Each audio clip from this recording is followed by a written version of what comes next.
Hello there, welcome back to Simon's Shed. Thought it was time for a bit of an update as I hadn't done one for a while, and I've made a bit more progress, but I won't actually be able to do anything for the next few weeks as I'm off on holiday for a week or so, so there's no point in ordering any more stuff now basically.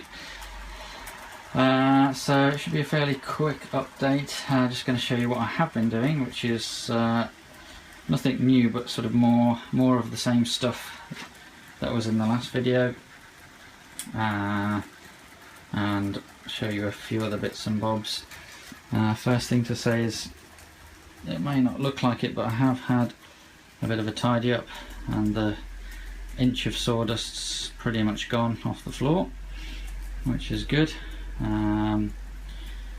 And the main thing I've done is I've now completed the second loop of track, and that is the loop which goes down the Helix, which you have seen, and then goes up, rises slowly up underneath the rest of the layout, and gets back up to the same level for this section here. So I'll take you around that. We've got the we've got the Deltic running on this line, and I've just got the Class 24 going here, just having a bit of a running session. The kids have also been helping with the track testing. So this is going to be the scenic level. So you've seen the Deltic go down and come out here. Now this bit will be replaced with a point when I've bought it. This is just a temporary connection from sort of here to here, just so I can test out the track. So that'll split off to the fiddle yard here. So all I've really bought since the last time is a few MDF boards. So that's going to be the main one, that's the fiddle yard there. And as you saw, if it doesn't go into the fiddle yard, it will just run around this loop, and here is where it starts rising very gently. So I just packed up the board there to make it start rising up, and it goes around here. And let's see if we can catch up with the Deltic. Gradually getting higher, and if we stop at this bit, you can see the top board there is the sort of scenic level. So this is the place where it just has to clear underneath the scenic track on top, which it did, as you can see. Took a bit of fiddling to get this bit worked out. It's not exactly like it was on the plan. I think on the plan it's sort of comes out more here, but I shortened it a bit just because there were supports that I put in the way, and it just worked out that it was easier to lay like this, mainly because this was also in the way as well. Yeah, it was quite fiddly to lay this bit of track. It's the tightest curve. It's only like a 12-inch radius, but it is the tightest curve on the layout, by which I mean most of these are 12-inch radius, but they're only sort of 90-degree turns, so I've sort of set it with the track setter at 12 inches and then sort of let it relax a little bit, so it's probably not quite 12-inch radius, whereas this sort of has to be, because it's already sort of sticking out over the end of the frame, as you can see, so I didn't want it to be blocking my path in the middle. But yeah, got it sorted in the end. It's quite difficult to work out how it should slope when you've got the you've got it obviously sloping down this way, and then you've got to get it to slope down this way as well on the curve. Ended up, we have a visitor. Say hello, Tilly. Tilly's come to see what all the fuss is in her shed. Yes, so it's quite difficult to get it sort of sloping the correct way around the whole 180 or slightly more than 180 degree curve, but we got there in the end.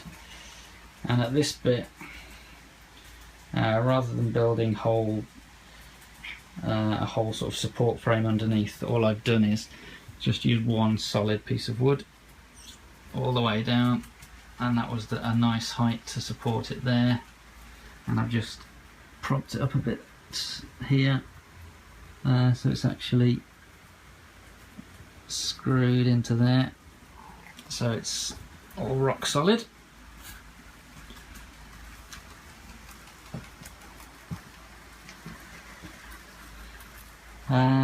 What I should really have done is put this train on the sloping loop to show you how it climbs the slope. I think I'll get the pannier out.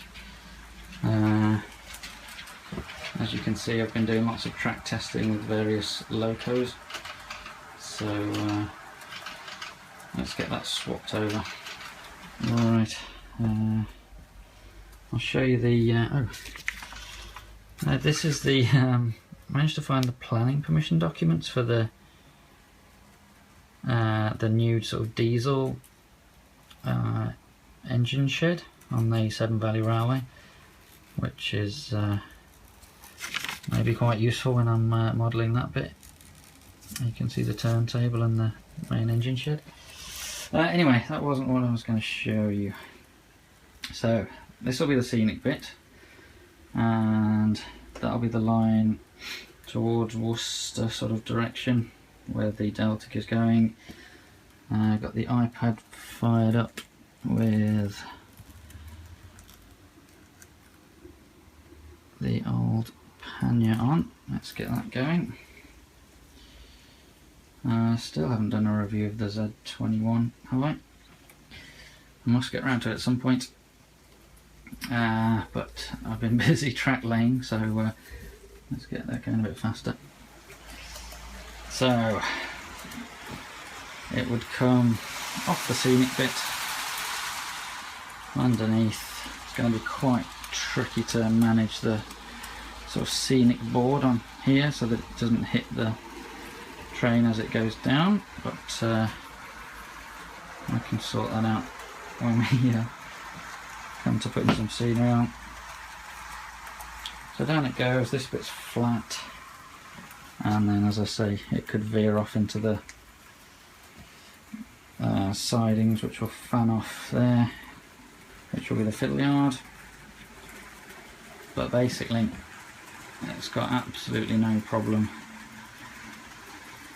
even an 060, pulling the 6 coaches up this gentle slope, he says, as it completely stops. I haven't cleaned the track, it has to be said, but it has been reliable until I press record, and then it all stops, but never mind.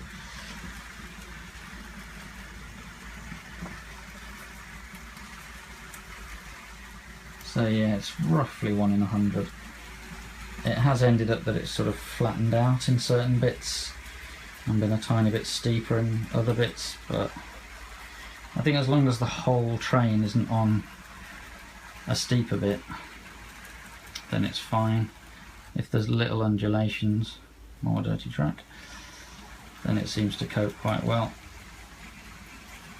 As long as if it goes steeper, it seems to cope quite well, as long as it flattens out again. So there we are, around the final corner, and it's nearly back up to the right height. And that'll be behind some scenery there, and then it'll pop out onto the scenic bit. I mean, this would be the main Birmingham to Kidderminster line, so it wouldn't have, probably wouldn't have a pannier running on it with some strange mix of historic coaches, but it's good enough for testing. It would be going in that direction on that line, and this direction on the far line. So there we are. No problem with the slope. And we have another complete loop of track to add to the first loop, which you can see goes across there.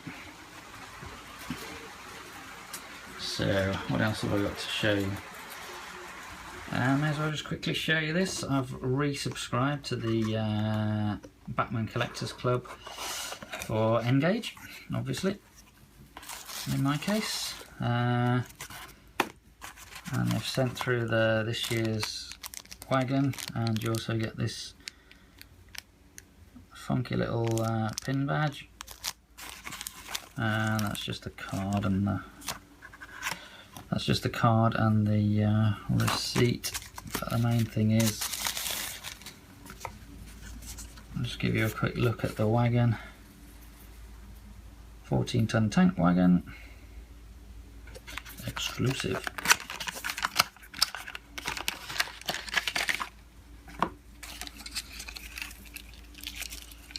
And yes, it's this little tanker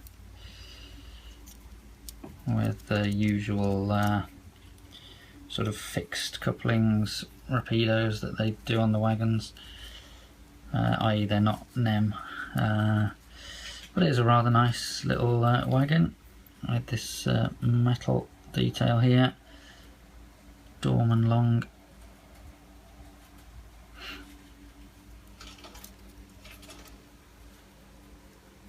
And you never know when it's going to arrive, so it is a nice sort of surprise when it drops through the post. And the magazine's pretty good as well. Well, definitely worth a read. So that's the Collectors Club. So the plan is, as I say, I can't really do much else. If I've got to order some points and some track, but there's not much point at the moment because I won't have time to actually lay anything before my holiday. So I'll crack on with it when I'm back, but I know exactly how many points I need. What I do need to do is figure out how much flexi track I need. So I'll have to have a bit of a play around with the plan and see what's left to do. Sort of delete the bits that I've done on the software, and then see how many pieces of track it leaves me with, and buy that and a bit extra, I guess. But it shouldn't be too much. So the plan is then, with 2/3 of it laid, is just to lay the final third of the track, which is the final loop, and that is the Severn Valley line, or the part of the Severn Valley line that I'm modelling.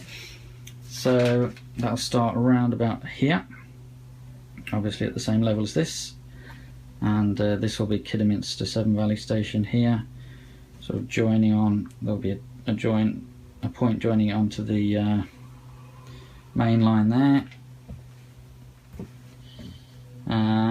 Yeah, and it'll carry round, so the turntable's around here, and it'll carry on round into the more sort of countryside bit here, and Victoria Bridge in theory will be here. Still yet to figure out how I'm going to model that. We'll sort it out in the future. So yeah, the track will come along here, and it actually sort of crosses over this line here,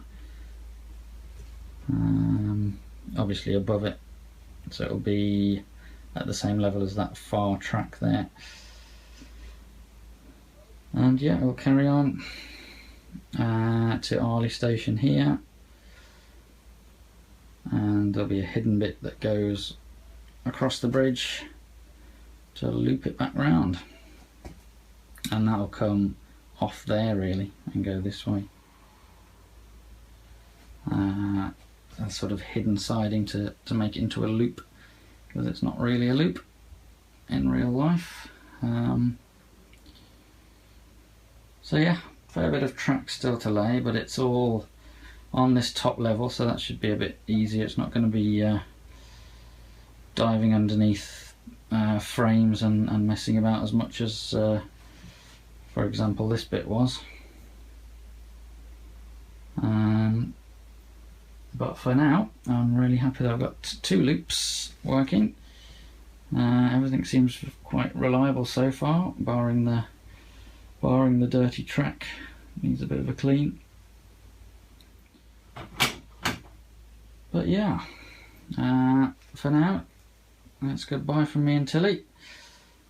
I'll get on with laying some more track when I'm back, and I will see you soon. Thanks for watching.